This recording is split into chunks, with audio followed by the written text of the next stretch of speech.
राधे राधे दोस्तों, कैसे हैं आप सब। दोस्तों, कैसे रूठ के चली गई थी माता लक्ष्मी जगन्नाथपुरी से। तो एक बार माता लक्ष्मी भ्रमण करने के लिए मंदिर से निकली। मतलब माता लक्ष्मी भ्रमण करने के लिए, घूमने के लिए वो डेली शाम को निकलती हैं। ऐसे ही वो एक दिन घूमने के लिए बाहर निकली। तो उन्होंने सोचा कि क्यों ना आज किसी पर कृपा की जाए। तो उन्होंने ये विचार किया कि हमारे जगन्नाथ जी की जो सेवा करते हैं, सेवक मतलब जो पंडित हैं, वो जो सेवा करते हैं, क्यों ना उनके घर जाकर मैं अपनी कृपा करती हूँ। तो माता रानी उनके यहाँ गई और उनके यहाँ उन्होंने देखा कि ब्राह्मणों का जो रहन सहन था वह स्वच्छ नहीं था। रात सुबह लेट उठना, मतलब देर से उठना, और उनका खान पान भी शुद्ध नहीं था और उनकी शुद्धता भी नहीं थी। तो माता लक्ष्मी वहाँ से चली गई। फिर चलते चलते वह उनको एक परिवार दिखाई दिया। बहुत गरीब परिवार था वो। तो वह उनके यहाँ उन्होंने प्रवेश किया। तो उन्होंने देखा कि उनके यहाँ पर मतलब बहुत मतलब साफ सफाई, और सुबह तो उनके यहाँ पे एकदम से लीपना, पहले घरों को लीपा करते थे गोबर से और मिट्टी से। वो स्वच्छता थी, खाना भी स्वच्छ था, हर चीज़ उनकी स्वच्छ थी। जो कि बहुत ही छोटे स्तर के लोग थे जो कि बाहर काम करने के लिए जाते थे। तो वे अपना सुबह जल्दी उठ के अपना सब कुछ रूटीन अपने नियम पूर्वक करके वह अपने काम पर जाते थे। तो माता लक्ष्मी वहाँ पर बहुत प्रसन्न हुई और वहाँ जाके वो ठहर गईं। तो वहाँ के जो उस घर के स्वामी थे, तो उन्होंने कहा कि देवी आप यहाँ कैसे, आप कौन हैं। तो माता लक्ष्मी ने कहा कि मैं लक्ष्मी हूँ और मैं आपके यहाँ वास करने के लिए आई हूँ। तो उन्होंने कहा, क्योंकि वो शूद्र होते हैं ना जो झाड़ू लगाते हैं, उनके यहाँ पर गई थी माता लक्ष्मी। तो उन्होंने कहा कि देवी हमारा तो आपके मंदिर में भी आना वर्जित है, और आप हमारे यहाँ कैसे रुक सकती हैं। हमारे यहाँ तो आपका कोई आसन भी नहीं है और हम आपको कुछ खिला पिला भी नहीं सकते, आपको खान पान भी नहीं दे सकते। तो माता लक्ष्मी ने कहा कि नहीं, मैं आपके यहाँ ही वास करूँगी, और अब जो भी कुछ है आपके यहाँ पर खाने के लिए वो मुझे आप दे दो। तो उन्होंने मतलब माता के लिए आसन बिछाया और उनके खाने के लिए उनको जो भी कुछ उनके घर में था वो उन्होंने माता रानी के समक्ष रख दिया और उन्होंने भोजन किया। तभी क्या था कि दाऊ जी, उनके मतलब जगन्नाथ जी के भाई दाऊ जी, वो वहाँ पर भ्रमण कर रहे थे। और वह भ्रमण करते हुए गए और उन्होंने देखा कि माता लक्ष्मी एक शूद्र के यहाँ पर बैठी हुई हैं और भोजन कर रही हैं।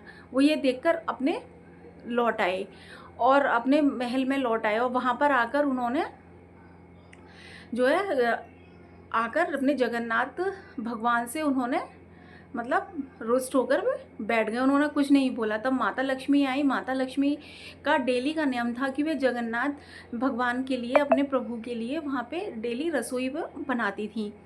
तो उन्होंने वह भोजन बनाया। भोजन बनाने के बाद उन्होंने प्रभु से आग्रह किया कि आइए प्रभु, आप भोजन कर लीजिए, और दाऊ भैया को भी बुलाया कि आप भी आइए, आप भी भोजन कर लीजिए। लेकिन वह रुष्ट बैठे थे, मुंह फुलाकर बैठे हुए थे, वो भोजन करने के लिए नहीं गए।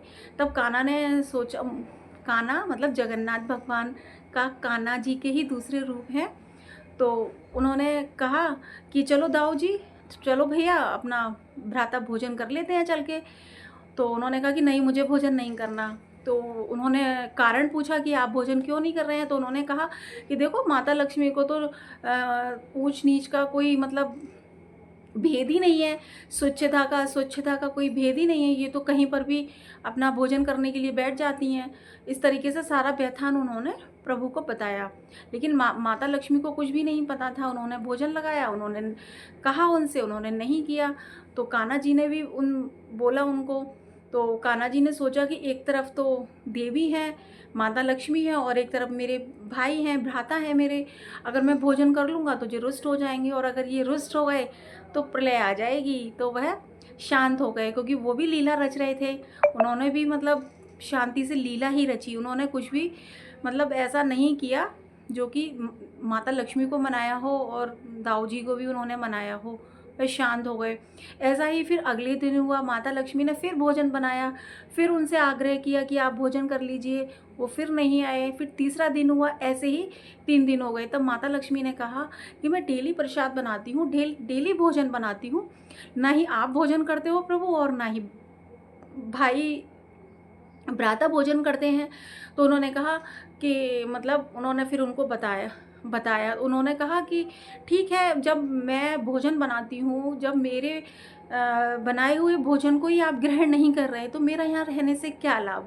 तो वो माता लक्ष्मी, रात हो गई, रात होने के बाद में मंदिर के पट बंद हो गए। पट बंद होने के बाद में भगवान मतलब प्रभु और दाऊ जी सोने के लिए चले गए। तो माता लक्ष्मी फिर उनसे अनुमति लेके प्रभु को बोलकर अनुमति लेके वो वहाँ से चली गई। और जब सुबह उठे दाऊ जी और प्रभु भगवान मतलब कान्हा जी उठे तो उन्होंने देखा कि वह ज़मीन पर लेटे हुए हैं, उनके शरीर से सारे आभूषण चले गए, सारे वस्त्र वगैरह जो भी थे वो सब उनके, जो अच्छे वस्त्र थे वो सब उनके चले गए। तो वह उठे, उन्होंने कहा कि कान्हा ये सब क्या। तो कान्हा ने बोला कि जब लक्ष्मी ही चली गई तो ये सब तो जाना ही था दाऊ। तो उन्होंने कहा चलो ठीक है, कोई नहीं, जाने दो उनको और हम अब कुछ भोजन करते हैं। तो जैसे ही वह भंडार घर में भोजन बनाने के लिए मतलब गए तो वहाँ पर उन्होंने देखा कि भंडार भी पूरे खाली थे। उन्होंने कहा कि कान्हा ये तो भंडार भी खाली हैं। तो प्रभु ने फिर मनी मन वो मुस्कुराने लगे, बोले हाँ दाऊ, भंडार भी खाली हैं। ऐसे करके वो एक जगह आकर बैठ गए। तो दाऊ ने बोला कि दाऊ अब तो 2 दिन हो गए कुछ भी भोजन नहीं किया, और 2 दिन वो हो गए जो मैं रुष्ट होकर बैठा था तब मैंने भोजन नहीं किया, 4 दिन हो गए हमें बिना भोजन किए हुए, अब तो बहुत भूख लगी है, चलो हम पहाड़ चलते हैं। तभी भगवान कृष्ण ने कहा कि ठीक है, स्वर्गपुरी में एक आश्रम है, वहाँ उसके बाहर बैठकर मैंने देखा है कि जो भी कोई बैठते हैं वहाँ पे संत वगैरह उनको भोजन अवश्य मिलता है, वहाँ चलते हैं हम। तो वो लोग, उन्होंने कहा ठीक है। तो कान्हा बोले कि अगर हम ऐसे जाएंगे तो हमें सब पहचान लेंगे वहाँ पर, तो हम ऐसा करते हैं, हम अपना रूप बदल लेते हैं। तो वह एक छोटे छोटे बालकों का रूप रख के और वो वहाँ पर चले गए और वहाँ जाके मंदिर के पास वहाँ आके बैठ गए।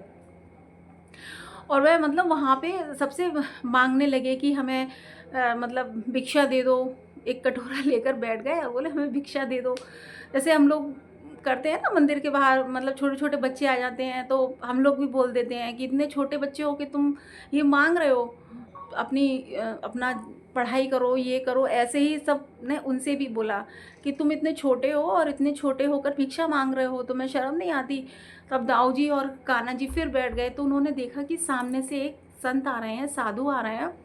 उन्होंने क्या किया, उनके पास में चिरवे थे, तो वो चिरवे उन्होंने उनको, दोनों बालकों को उन्होंने चिरवे दे दिए। तो दाऊ बोले कि कान्हा, आज तो भोजन का बंदोबस्त हो गया, आज तो पेट भर जाएगा आज हमारा। जैसे ही उन्होंने ये बोला तभी माता लक्ष्मी सब देख रही थी। तो माता लक्ष्मी ने पवन देव से कहा कि पवन देव आप जोर से चलिए, जोर से बहिए। तो पवन देव जी इतनी तेज़ बहे कि उनके जो जितने भी चरवे थे ना, चिरवे जो दिए थे उन ब्राह्मण ने खाने के लिए, वो सारे उड़ गए। अब कान्हा जी और दाऊ उन चिरवों के पीछे भागने लगे, दौड़ने लगे, लेकिन वो उनके हाथ में नहीं आए क्योंकि वो तो उड़ गए। तब फिर दाऊ बोले, तो कान्हा जी बोले कि देखा दाऊ, माँ देवी लक्ष्मी के जाने से ये सब क्या हो रहा है, कितना प्रभाव पड़ रहा है। तो दाऊ बोले कि ठीक है, अब वो चली गई हैं तो तू भी तो मना सकता था उनको। मतलब दाऊ ऐसे अपने छोटे भाई से बोलने लगे। तो उन्होंने कहा कि चलो कोई नहीं, अब उनको हम मना के लेके आते हैं। तो दाऊ बोले कि मैं वहीं जाके देखता हूँ जहाँ पर मैंने उनको देखा था। तो दोनों अपना जाते हैं और घूमते हैं और उसके बाद फिर उसी झोंपड़ी के अंदर के बाहर चले जाते हैं और देखते हैं कि माता लक्ष्मी वहीं पर विराजमान है। तो जिनके यहाँ पर वो विराजमान थी, वह घर इतना संपन्न हो गया था, एक मंदिर की भांति वो इतना झगमग कर रहा था बहुत। और जो उसके घर के लोग थे, सदस्य थे, वो बाहर सभी लोगों को भिक्षा में बहुत कुछ दान कर रहे थे। मतलब अनाज, धन, जिसको जैसी ज़रूरत थी वो सब दान कर रहे थे। तभी प्रभु दोनों उसी लाइन में वो लग गए कि हमें भी कुछ दान मिल जाएगा। लेकिन माता लक्ष्मी उनको अंदर से देख रही थी, तो माता लक्ष्मी को उन पर रहम आ गया और वह बाहर निकल कर आई और उनको अपने समीप बुलाया। तो समीप बुलाकर उन्होंने कहा कि देवी अब आप धाम को चलिए। तो देवी ने कहा कि प्रभु आपके और मेरे दोनों के कर्मों में मतभेद कैसे हो सकता है? आप सब पर कृपा करते हैं और मैं किसी पर कृपा नहीं करती। ये ऊंच नीच की भावना हमने तो नहीं बनाई, ये तो इंसानों की बनाई हुई है। तो हम ही भगवान, मतलब हम ही अगर इंसानों में भेदभाव करेंगे तो कैसे होगा? तो इस तरीके से मतलब माता लक्ष्मी ने उनको समझाया, उनसे बात की और दाऊ जी को अपनी गलती का एहसास हुआ और उन्होंने कहा कि देवी मतलब ऊंच नीच की भावना जो है, तो मतलब ये सब उन्होंने मतलब उनसे क्षमा मांग ली, माफ़ी मांग ली उनसे और वह अपने धाम को चली गई। तो दोस्तों, जब ये ऊंच नीच की भावना जब भगवान ने नहीं बनाई, तो ये हम इंसान इन चीज़ों में इतने उलझे हुए हैं कि मतलब इसके घर नहीं जाना, उसके घर नहीं खाना, ये ऐसा है, ये वैसा है, इसका काम ये है। तो दोस्तों, जिसका जो काम है उसको तो वो कर्म करना ही है, लेकिन ये ऊंच नीच की भावना, मतभेद रखना, छुआछूत, ये भगवान ने नहीं, ये खुद हम इंसानों ने बनाया है।